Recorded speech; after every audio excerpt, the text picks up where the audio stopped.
आखिर ऐसा क्या हुआ था मौलाना कल्बे जवाद नकवी के साथ कि कल तक जो शिया आंखों पर बिठाते थे, पूरे लखनऊ ही नहीं पूरे हिंदुस्तान का शिया जिसके साथ था, आखिर वो कौन लोग हैं कि जिन्होंने एकदम से दुश्मनी अख्तियार कर ली? आखिर इस दुश्मनी के पीछे क्या वजह रही? एक सादगी भरा जीवन जीने वाले मौलाना सैयद कल्बे जवाद नकवी के जीवन की घटनाओं पर आधारित ये एपिसोड हम आपके साथ शेयर कर रहे हैं। लेकिन ये पूरी कहानी जानने से पहले हमें जाना पड़ेगा सन 1908 से लेकर 1938 तक। 1908 वो दौर था कि जब शिया सुन्नी दंगों की शुरुआत हुई थी और 38 आते आते ये तूर पकड़ गया था। अब अपनी कहानी की शुरुआत हम करते हैं 1938 से। उत्तर प्रदेश के लखनऊ में नवाबों के शासनकाल में आजादारी शिया और सुन्नी दोनों मिलकर किया करते थे, कोई वाद और विवाद नहीं था। 1908 से इस झगड़ों की शुरुआत हुई कि जब मदे साहबा के झंडे उठाए गए और इसके अपोजिट में तबर्रा को शिया समुदाय की तरफ से लाया गया। और ये तबर्रा और मदे साहबा क्या है पूरी दुनिया आज के समय में जानती, इसको बताने की जरूरत नहीं। हमारा मेन मुद्दा है कल्बे जवाद साहब के जीवन काल पर जो कहानी मैं बता रहा हूं उसकी शुरुआत कहां से हुई। तो इसके लिए शुरुआत यहां से करना पड़ेगी, तब आप समझ पाएंगे कि इनके खानदान के लोगों ने कितनी बड़ी कुर्बानियां दी हैं। बहरहाल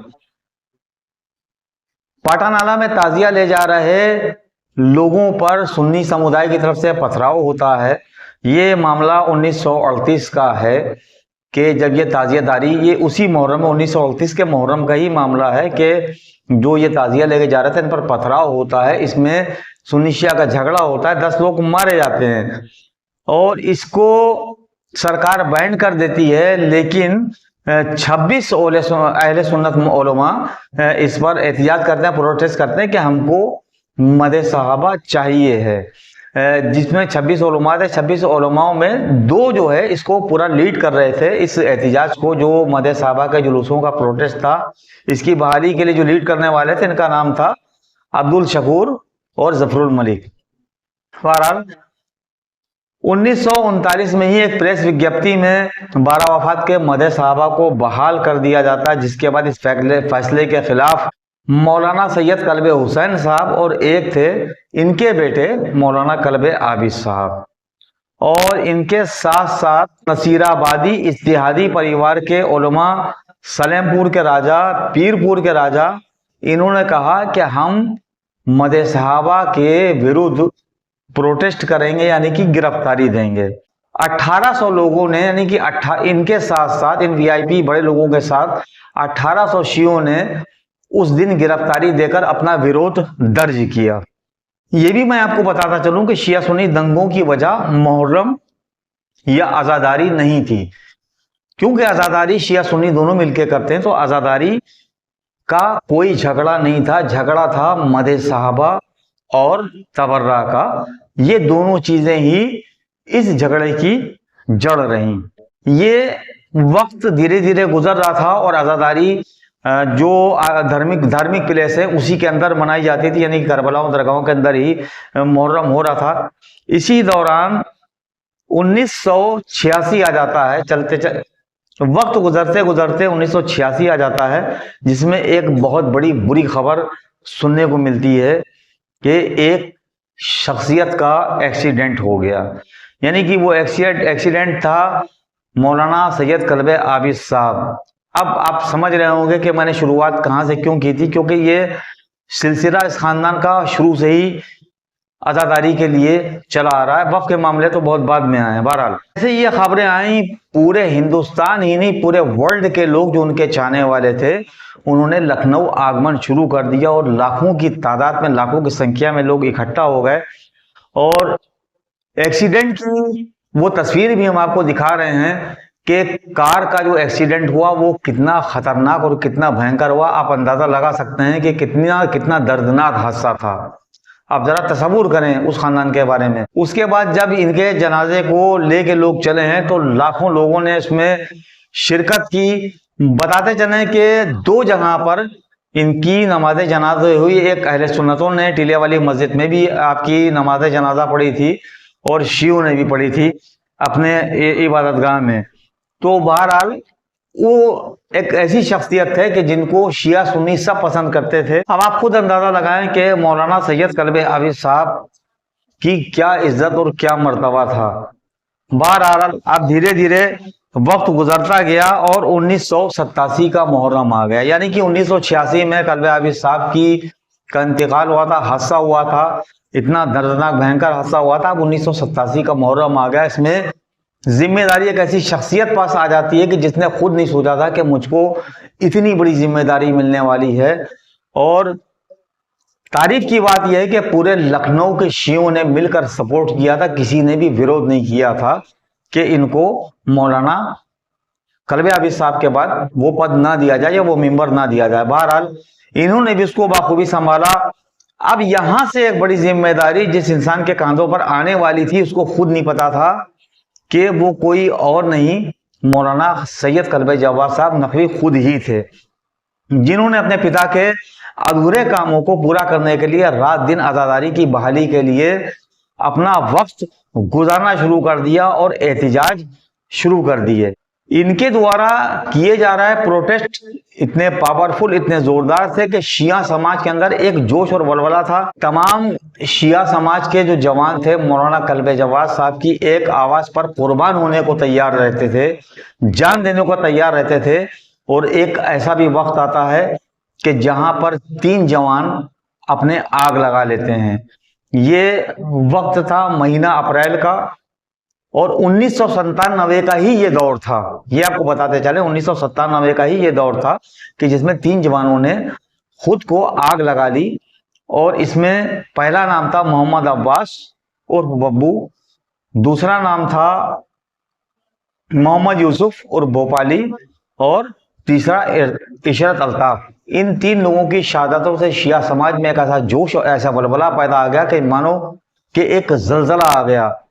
और मायावती ने कर्फ्यू लगा दिया। शियों के जितने इलाके थे वहां पर शियों का बाहर निकलना बैन था, पाबंदी लगा दी गई। और बब्बू भोपाली की मैयत को बघरा मौला अब्बास के रोजे के पास दफना दिया गया। इसी 1997 28 जून को सुबह 4 बजे मौलाना के घर से NSA यानी कि नेशनल सुरक्षा एक्ट के तहत मुख्यमंत्री मायावती के आदेश पर मौलाना सैयद कल्बे जवाद नकवी को अरेस्ट कर लिया जाता है और इनके परिवार वालों को टांडा के कैदियों के साथ रखा जाता है। यानी कि ये अकेले नहीं थे, इनके परिवार के लोग भी कैद थे। ये मैं नहीं कह रहा हूं, ये आर्टिकल कह रहा है और मेरे पास सारे प्रूफ हैं जो मैं चला रहा हूं। जैसे ही मौलाना सैयद कल्बे जवाद नकवी की गिरफ्तारी, अरेस्टिंग की खबर फैली, न्यूयॉर्क, सीरिया, पाकिस्तान, ईरान तथा अन्य देशों के शियों ने प्रोटेस्ट किए इनकी गिरफ्तारी के विरोध। और वहां की हुकूमतों से यहाँ की हुकूमत पर दबाव आने लगा, खास करके उत्तर प्रदेश पे जो जहां पर बहुजन समाजवादी की सरकार थी, इनके ऊपर दबाव आने लगा। लखनऊ की स्थिति दिन प दिन शासन और प्रशासन के कंट्रोल से बाहर निकलती जा रही थी। अतः 8 जुलाई 1997 को मौलाना को रिहा कर दिया जाता है और इसके बाद एयरपोर्ट से लेकर इनके घर तक के तमाम शिया लोग जिनके पास गाड़ियां थी, गाड़ियां जो पैदल थे पैदल, जो दूसरी सवारियों से गाड़ियां करके, प्राइवेट गाड़ियां करके, इनके साथ साथ एक हुजूम चारों तरफ से गाड़ियों को घेर चल रहे थे और आगे से एक फोटोग्राफर इसकी वीडियोग्राफी कर रहा था। उसके बाद जब मौलाना छूट कर आ गए हैं और शियों के इलाकों में गए तो वहां पर खुमैनी हिंद के नारे लगे। यानी कि लखनऊ के ये एक ऐसे पहले मौलाना थे कि जिनको खुमैनी हिंद का खिताब मिला। खुमैनी साहब कौन थे ये आपको हम फिर बताएंगे। खुमैनी साहब वो थे कि जिन्होंने ईरान की हिस्ट्री में शाह ईरान के तख्ते को पलट दिया था और इस्लामी हुकूमत को कायम किया था कि जो शाह ईरान इस्लामिक हुकूमत को पामाल कर रहा था।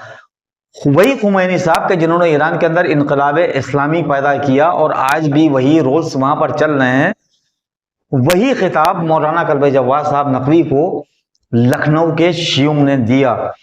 इसके बाद धीरे धीरे मौलाना सैयद कल्बे जवाद नकवी की एक पैड बनती चली गई। सरकारें बदलती गई, सरकारें आती गई जाती गई, लेकिन जब भाजपा सरकार आती है तो भाजपा सरकार में मौलाना सैयद कल्बे जवाद नकवी की बहुत अच्छी पकड़ और बहुत अच्छी बात होती है। लोग इनका कहना मानते हैं, इनके रिस्पेक्ट करते हैं और मौलाना ने भी उन लोगों के साथ वैसे ही व्यवहार किया क्योंकि मौलाना का मेन मिशन था आज़ादारी।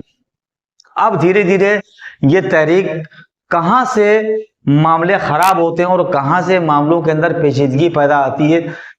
चूंकि जब से शिया वक्फ बचाने की तहरीक मौलाना चलाते हैं, यानी कि जब तक के आज़ादारी के एजिटेशन चल रहे थे तब तक के किसी को कोई दुश्मनी नहीं थी।